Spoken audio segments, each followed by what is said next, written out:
Hi, my name is Liam, and I'll be your guide for today's tutorial.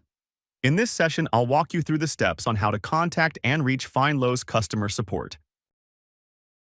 To start, when you're logged in, click on the contact icon located on the upper right section of the screen. This is located right after the Explore Fynlo function.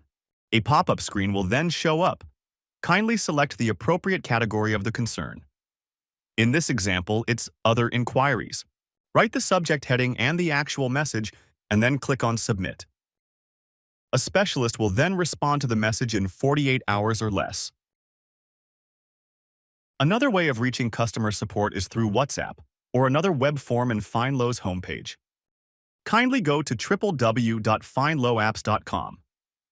Scroll down to the bottom of the page and click on Contact Us. You will then be routed to a web form. Kindly supply your name, email address, and your message or concern. Read and check the privacy policy message and then click on Send. A specialist will then respond to the message in 48 hours or less. Alternatively, you may join a WhatsApp group with live moderators by scanning the QR code found at the bottom of the screen. Thank you for completing this module. Feel free to reach us at any of these handles for further assistance.